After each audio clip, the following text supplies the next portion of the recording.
नमस्कार दोस्तों आप सभी का हमारे इस चैनल में बहुत बहुत स्वागत है। जैसा कि दोस्तों आप देखते हैं हमारे चैनल पर लगभग केमिस्ट्री से संबंधित अलग अलग वीडियो की अलग अलग टॉपिक की आपको वीडियो समय समय पर मिलती रहती है। तो जैसा कि दोस्तों अब तक जितने भी हम लोग चैप्टर्स को पढ़े हैं, चाहे क्लास 12 का हो या चाहे क्लास 11 का हो, जितने भी चैप्टर्स को पढ़े हैं उन चैप्टर्स को वहीं ब्रेक करते हैं। अब से हम लोग क्या करेंगे कि बोर्ड एग्जाम में आने वाले प्रश्नों की एक सीरीज को स्टार्ट करेंगे और बता दें कि अलग अलग चैप्टर से संबंधित पार्ट 1 पार्ट 2 करके वीडियो आएगी और उसमें जितने भी परीक्षा में पूछे जाते हैं प्रश्न, उन प्रश्नों को ही गेस कराया जाएगा और उनको सॉल्व कराया जाएगा और अच्छे से समझाने की कोशिश की जाएगी। दोस्तों बता दें कि जैसा कि आप जानते हैं, अगर क्लास 12 की देखी जाए केमिस्ट्री, तो उसमें एक चैप्टर है halo alkane and hello Erin. ठीक है, हेलो एल्केन एवं हेलो एरिन, या फिर उसी को कहते हैं halo alkane and hello Erin या एल्किल हैलाइड के नाम से है वो चैप्टर। ठीक है, तो उससे जितने भी इंपॉर्टेंट क्वेश्चन आते हैं ना, उनको हम आज से शुरू कर रहे हैं। यानी कि आज की वीडियो पार्ट 1 होगी और कल जो वीडियो आएगी या परसों जो वीडियो आएगी या नेक्स्ट जो वीडियो आएगी वो पार्ट 2 पार्ट 3 करके आएगी। ठीक है, तो बता दें कि इसमें हम लोग बोर्ड एग्जाम में आने वाले प्रश्नों को ही देखेंगे। तो आइए देखते हैं सबसे पहले हेलो एल्केन से कौन कौन से प्रश्न आते हैं, उनको हम एक बार आपको बता देते हैं। उसके बाद धीरे धीरे करके एक एक पार्ट में वीडियो जाएगी आपके पास। ठीक है, और बता दें कि अगर चैनल पर आप नए हैं तो चैनल को सब्सक्राइब करके बेल आइकन दबाइए। बेल आइकन दबाने से क्या होगा दोस्तों कि जैसे ही यहाँ से वीडियो जाएगी ना, वैसे ही आपको नोटिफिकेशन जाएगा और आप वो वीडियो देख सकते हैं। जैसा कि दोस्तों काफ़ी प्रेशर भी है इस टाइम पे, यानी कि आपको सारे सब्जेक्ट को एक एक करके तैयार भी करना है और कितने सटीक तरीके से या कितने सरल तरीके से आप किसी टॉपिक को समझ पा रहे हैं, क्लियर कर पा रहे हैं, ये बहुत मायने रखता है। ठीक है, क्योंकि अगर छोटी छोटी चीज़ें अगर आपको कन्फर्म रहेगी या कॉन्सेप्ट आपका क्लियर रहेगा तो आप तभी ज़्यादा से ज़्यादा स्कोर आप बना सकते हैं। ठीक है, तो आइए देखते हैं। सबसे पहले देखिए, इस चैप्टर में हम लोग वो टॉपिक देखेंगे जहां जहां से प्रश्न आते हैं। जैसे देखिए राइमर टीमन अभिक्रिया। ठीक है, बता दें कि यह ऐसी अभिक्रिया है जो फिनॉल वाले चैप्टर में भी मिलेगी आपको, यानी जब आप फिनॉल पढ़ेंगे तो उसमें भी यह रिएक्शन मिलेगी। ठीक है, क्योंकि इसमें फिनॉल और हेलो एल्केन यानी दोनों ही चैप्टर्स में ये इसलिए कॉमन है क्योंकि इसमें फिनॉल भी अभिक्रिया करता है और क्लोरोफॉर्म भी अभिक्रिया करता है। ठीक है, अब आपको बता दें कि राइमर टीमन अभिक्रिया आपको किसी न किसी तरीके से जरूर पूछी जाएगी पेपर में। ठीक है, घुमा के भी पूछी जा सकती है, मैं वो भी बताऊंगा आपको क्या होता है जब करके क्वेश्चन आता है, वो भी आपको बताऊंगा। ठीक है, देखिए कार्बिलेमिन अभिक्रिया, तो इस अभिक्रिया में क्लोरोफॉर्म आता है, क्लोरोफॉर्म रिएक्शन करता है और क्लोरोफॉर्म कहां मिलता है? हेलो एल्केन में। ठीक है, इसलिए ये दोनों ही रिएक्शन बहुत इंपॉर्टेंट है। इसके अलावा और भी अभिक्रियाएं हैं, जैसे देखिए क्लोरोफॉर्म बनाने की प्रयोगशाला विधि। ठीक है, आने वाली वीडियो में हम आपको बताएंगे बड़े ही सरल तरीके से कि क्लोरोफॉर्म को आप प्रयोगशाला में कैसे बना सकते हैं। ठीक है, उसके बाद आपसे पूछा जाता है हेलो फार्म अभिक्रिया क्या होती है। ठीक है, बोरोडिन हंस डीकर अभिक्रिया क्या होती है? बोरोडिन हंस डीकर अभिक्रिया क्या होती है? उल्ट्ज अभिक्रिया क्या होती है? उड्ज फीटिंग अभिक्रिया क्या होती है? फीटिंग अभिक्रिया क्या होती है? फ्रैंकलैंड अभिक्रिया क्या होती है? उलेमान रिएक्शन क्या होती है? विलियमसन संश्लेषण विधि से डाई एथिल ईथर बनाते हैं, तो पूछा जाएगा विलियमसन संश्लेषण विधि क्या है।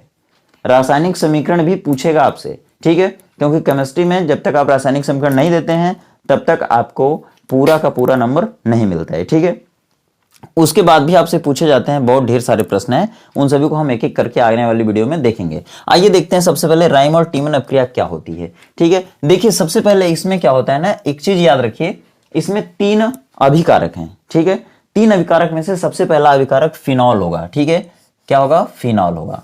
तो फिनॉल को आप इस तरह भी बना सकते हैं, जैसे देखिए ये बेंजीन हो गया। ठीक है, अगर यहां पर इस कॉर्नर से हाइड्रोजन को हटा के अगर OH लगा देते हैं, ठीक है, तब आप इसको क्या कहते हैं? फिनॉल कहते हैं। अभी ये क्या हो गया? फिनॉल। दोस्तों ध्यान से देखिए, जितना बताएंगे ना बस उतना ही आपको सुनना है। ठीक है, ये आपको क्या हो गया? फिनॉल हो गया। इसको आप लिख सकते हैं C6H5OH। ठीक है, इस समूह को क्या कहते हैं? एल्कोहलिक समूह या हाइड्रोक्सी समूह कहते हैं। ठीक है, यह समूह जहां लग जाता है उसको क्या कर देता है? एल्कोहल बना देता है। अगर ये बेंजीन रिंग पर लग गया, ये बेंजीन रिंग कहलाती है। ठीक है, पूरा ये बेंजीन रिंग है, अगर इससे ये समूह जुड़ गया तो इसको क्या बना देगा? फिनॉल बना देगा। ठीक है, याद रखिए, सारी चीजों को समझिए क्योंकि आपका प्रैक्टिकल भी स्टार्ट होने वाला है। प्रैक्टिकल में कोई भी चीज आपसे पूछी जा सकती है। यह देखिए फिनॉल हो गया। यह फिनॉल किससे क्रिया करेगा? देखिए क्लोरोफॉर्म से। ये देखिए क्लोरोफॉर्म है, याद रखिएगा क्लोरोफॉर्म का फार्मूला आपसे पूछा जा सकता है प्रैक्टिकल में, CHCl3। यानी कि मेथेन का फार्मूला तो होता है CH4 और CH4 में से जब 3 हाइड्रोजन हटाकर 3 क्लोरीन जोड़ देंगे तब हो जाता है क्लोरोफॉर्म, और यही क्लोरोफॉर्म मीठा मीठा महकता है। अगर इसी क्लोरोफॉर्म को किसी को सुंघा दिया जाए तो वह बेहोश हो जाएगा। ठीक है, इसी क्रिया के कारण इसका प्रयोग शल्य चिकित्सा में यानी कि ऑपरेशन थिएटर में भी किया जाता है। ठीक है, अब देखिए ये CHCl3 हो गया। अब इसके साथ 3 NaOH, इसको कहते हैं कास्टिक सोडा, याद रखिएगा क्योंकि प्रैक्टिकल स्टार्ट हो रहा है आपका। सोडियम हाइड्रोक्साइड भी बोलते हैं, इसको क्षार भी बोला जाता है। ठीक है, क्षार भी बोला जाता है और इसको कास्टिक सोडा भी बोला जाता है। ठीक है, अब आप देखिए फिनॉल को क्लोरोफॉर्म के साथ मिलाकर क्षारों की उपस्थिति में जब गर्म करते हैं तब एक दवा मिलती है आपको। दवा, उस दवा का क्या नाम है? सैलिसैल्डिहाइड। क्या नाम है? सैलिसैल्डिहाइड। फिर से सुनिए, जब फिनॉल को क्लोरोफॉर्म के साथ मिलाकर कास्टिक सोडा की उपस्थिति में गर्म किया जाता है, ठीक है, तब सैलिसैल्डिहाइड बनता है। यह अभिक्रिया क्या कहलाती है? राइमर टीमन अभिक्रिया कहलाती है। यही आपको याद करना है और यही रिएक्शन आपको लिख देना है, पूरा पूरा नंबर आपको मिल जाएगा। देखिए इस रिएक्शन को कंप्लीट कैसे करेंगे, बड़े ही आसान तरीके से कंप्लीट करने वाले हम लोग। ठीक है, देखिए सबसे पहले ये देखिए NaOH, इसमें आप कक्षा 10 में पढ़े थे कि OH जहां भी रहता है या जिस भी यौगिक में से या जो भी यौगिक पानी में जाने के बाद OH माइनस देता है ना, वो क्या होता है? क्षार होता है। तो OH माइनस बस पकड़ना आपको। OH के ऊपर क्या आता है? माइनस आता है। Na के ऊपर क्या हो जाएगा? प्लस। क्यों? क्योंकि पूरे यौगिक में अगर एक हिस्से पर माइनस आए तो दूसरे हिस्से पे क्या आ जाएगा? प्लस आ जाएगा। ठीक है, हम आपको पिछले वीडियो में बता चुके हैं कि एक क्लोरीन या कोई भी क्लोरीन या हैलोजन होता है ना, तो उसके ऊपर माइनस आता है। एक क्लोरीन के ऊपर एक माइनस आता है। क्यों आता है? क्योंकि उसके बाहरी कोश में 7 इलेक्ट्रॉन होता है, वह एक इलेक्ट्रॉन किसी से ले लेता है अपना अष्टक पूरा करने के लिए। लेने की वजह से एक क्लोरीन पर एक माइनस, तो 3 माइनस यहां पर हो जाएगा, 3 माइनस, यानी एक क्लोरीन पर एक माइनस, 3 क्लोरीन पर 3 माइनस। अब इस पर प्लस आएगा, तो प्लस कहां आएगा उसको आप छोड़ दीजिए, क्योंकि अभी रिएक्शन एडजस्ट करना है आगे। ठीक है, बस इतना समझिए कि 3 बार प्लस 3 बार माइनस। यहां से आपको एक चीज समझ में आ रही है कि यहां से आप 3 Na को 3 Cl के साथ जोड़कर उत्पाद बना सकते हैं। 3 Na यहां से निकल गया, यानी कि 3 Na यहां से निकल गया, 3 Cl यहां से चला गया। ठीक है, अब याद रखिए ये फिनॉल जैसे यहां है उसी तरह यहां बना दीजिए आप।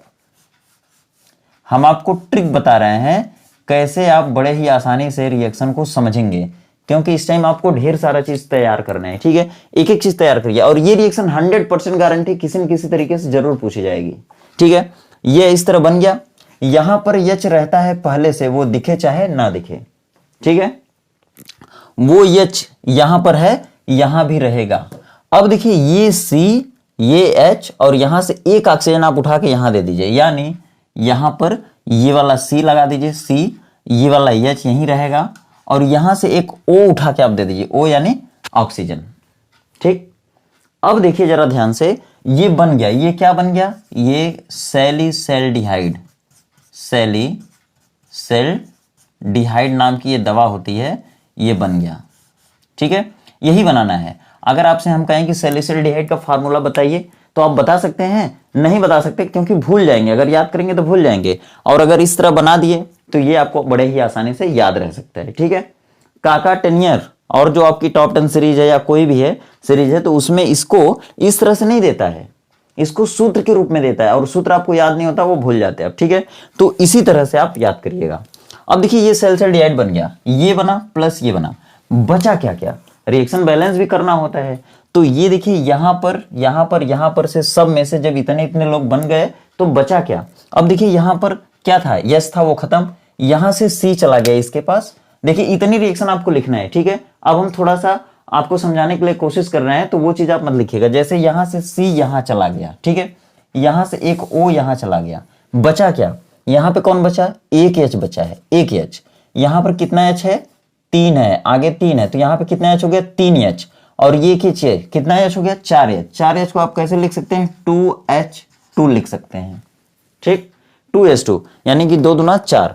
अब यहां से पूरा H क्या हो गया? खत्म हो गया। अब यहां पर एक ऑक्सीजन इधर से इधर गया था, कितना ऑक्सीजन यहां बचा? 2 ऑक्सीजन। वही 2 ऑक्सीजन आप यहां लगा दीजिए, ये हो गया 2H2O। अब देखेंगे तो ये पूरी रिएक्शन क्या होगी? बैलेंस होगी। ठीक है, संतुलित होगी। यही रिएक्शन आपको लिख देना है, और ये चीज लिख देना है हेडिंग में, और ये भी लिख देना है हिंदी में कि जब फिनॉल की क्रिया क्लोरोफॉर्म के साथ क्षारों की उपस्थिति में या कास्टिक सोडा की उपस्थिति में कराई जाती है तो सैलिसैल्डिहाइड बनता है। यह अभिक्रिया क्या कहलाती है? राइमर टीमन अभिक्रिया कहलाती है। ठीक है। इसका नाम अगर आपसे पूछा जाए, ये क्या है, क्लोरोफॉर्म है, ठीक है। ये क्या है, ये कास्टिक सोडा है, ठीक है, कास्टिक सोडा या सोडियम हाइड्रोक्साइड, या इसी का नाम है सोडा लाइम भी, ठीक है। याद रखिएगा, इन तीनों को मिलाकर आप गर्म करते हैं, गर्म कितने डिग्री पर करते हैं, 65 डिग्री सेंटीग्रेड पर, ये सेंटीग्रेड है, ठीक है। चलिए, तो ये रिएक्शन आपको आ गई होगी, आशा करते हैं ऐसा आपको अच्छे समझ में आ गया होगा। आगे ये देखते हैं दूसरी रिएक्शन, कार्बिलेमीन अभिक्रिया, ठीक है, या इसी को कहते हैं आइसोसाइनाइड परीक्षण।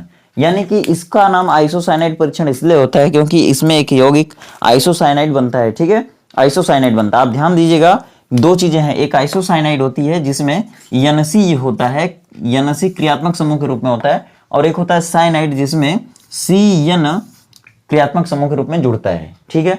और IUPAC नाम लिखते समय इसके लास्ट में क्या लगाते हैं, नाइट्राइल, आइसोनाइट्राइल, ठीक है, नाइट्राइल नहीं आइसोनाइट्राइल, और यहाँ क्या लगाते हैं, नाइट्राइल, ठीक है। आपसे एग्जाम में, प्रैक्टिकल एग्जाम में पूछा जा सकता है कि जब CN समूह होता है तो लास्ट में अनुलग्न या सफिक्स क्या लगाते हैं, नाइट्राइल, और जब ये होता है तो लगाते हैं आइसोनाइट्राइल, ठीक है, ध्यान देना है। लेकिन यह अभिक्रिया जब भी आएगी आपके सामने तो आपको एक चीज याद रखना है, क्या याद रखना है, प्राथमिक एमीन।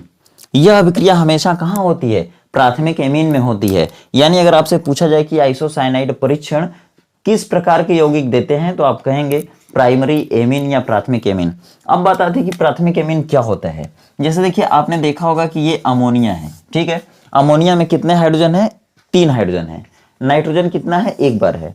अगर इस 3 हाइड्रोजन में से 1 हाइड्रोजन निकाल दे तो क्या बचेगा, NH2, और जो 1 हाइड्रोजन निकला है उसके जगह पे कोई एल्किल समूह जोड़ दीजिए, यानी कि CH3 जोड़ दीजिए या C2H5 जोड़ दीजिए, ठीक है, कोई भी एल्किल समूह या R जोड़ दीजिए तो क्या हो जाता है, प्राथमिक एमीन हो जाता है, ठीक है। आइए हम लोग देखते हैं इस कार्बिलेमीन अभिक्रिया को। इसमें देखिए एक यौगिक लेंगे जिसका नाम है, ये तो आप जान रहे हैं, बेंजीन हो गया, ठीक है, और यहां पर इस कॉर्नर से हाइड्रोजन उड़ाकर यहां पर NH2 जोड़ दीजिए। देखिए आपका प्रैक्टिकल एग्जाम शुरू होने वाला है, ठीक है, तो उसमें आपसे पूछा जाएगा एमीन समूह को किससे दिखाते हैं, तो एमीन हमेशा अमोनिया से आता है, ठीक है। अमोनिया का सूत्र होता है NH3, 1 हाइड्रोजन हटाएंगे तब भी एमीन बनेगा, 2 हाइड्रोजन हटाएंगे तब भी एमीन आएगा, और 3 हाइड्रोजन हटाएंगे तब भी एमीन ही रहेगा, ठीक है। बस 1 हाइड्रोजन हटा के वहां पे एल्किल जोड़ेंगे तो प्राथमिक एमीन, 2 हाइड्रोजन हटा के 2 एल्किल समूह जोड़ेंगे तो द्वितीयक एमीन, और 3 हाइड्रोजन हटा के 3 एल्किल समूह जोड़ेंगे तो तृतीयक एमीन हो जाएगा, ठीक है, याद रखिए। अब देखिए यह क्या हो गया, यह एनिलीन कहलाता है, क्या कहलाता है, एनिलीन कहलाता है।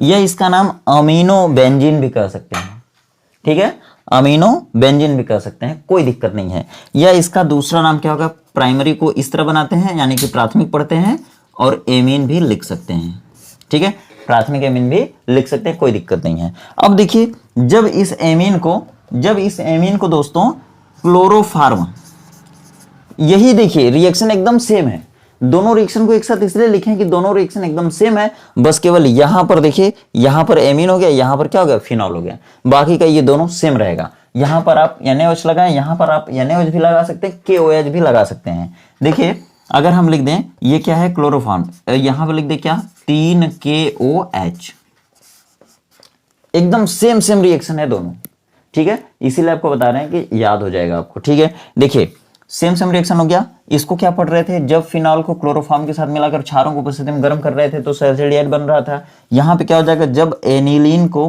क्लोरोफॉर्म के साथ मिलाकर क्षारों की उपस्थिति में, या इसका नाम है कास्टिक पोटाश की उपस्थिति में गर्म करते हैं, ठीक है, तो क्या बनेगा, देखिए तो आइसोसाइनाइड बनता है, NC, यहाँ NC, इससे क्या जोड़ दिए, NC, इसको क्या पढ़ते हैं, बेंजीन पढ़ते थे, कब, जब यहाँ पे NC नहीं था, हाइड्रोजन था तब। अब यहाँ पे कोई समूह आकर लग गया तब इसको क्या पढ़ेंगे, फेनिल पढ़ेंगे, क्या पढ़ेंगे दोस्तों, फेनिल, और इसको ये जहां लग जाता है वहां कहते हैं आइसोसाइनाइड। ये क्या हो गया पूरा, फेनिल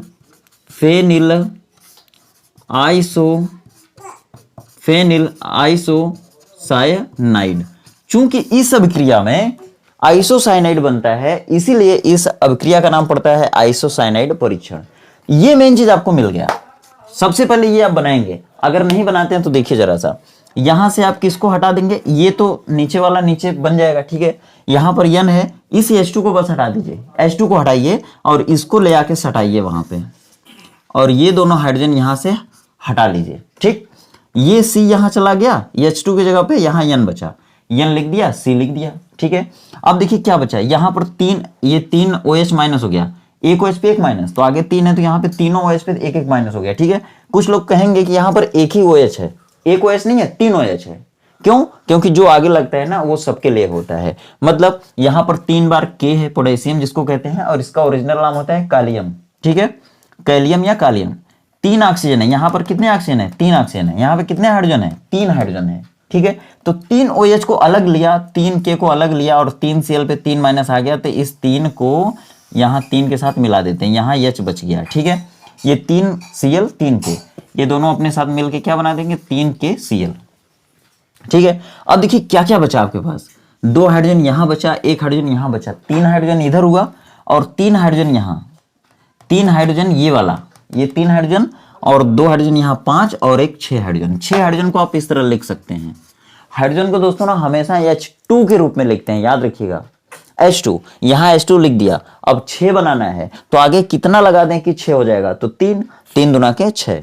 हमेशा हाइड्रोजन को H2 क्यों लिखेंगे? क्योंकि जब 2 हाइड्रोजन रहेंगे तो वो अपने में इस तरह से बॉन्डिंग बनाएंगे कि दोनों का अष्टक पूरा रहेगा। ठीक है, इसलिए ऑक्सीजन को लिखना है तो O2, नाइट्रोजन को लिखना है तो N2। ठीक है, और सल्फर को लिखना तो S8 लिखेंगे, फास्फोरस को लिखना है तो P4 लिखेंगे। ठीक है, वो सारी चीजें आप कहीं कहीं पढ़े हैं, 11वीं में पढ़े होंगे, लेकिन आपको ध्यान नहीं होगा, तो फिर से हम बता रहे हैं, रिपीट करिए। ठीक है, 2 हाइड्रोजन, 3 हाइड्रोजन हो गया, 3 3 6 हाइड्रोजन हो गया, और 3 ये ऑक्सीजन है। 3 ऑक्सीजन को यहीं सटा दीजिए, ये एक ऑक्सीजन यहाँ लिख देना, आगे 3 है, 3 ऑक्सीजन ये हो गया।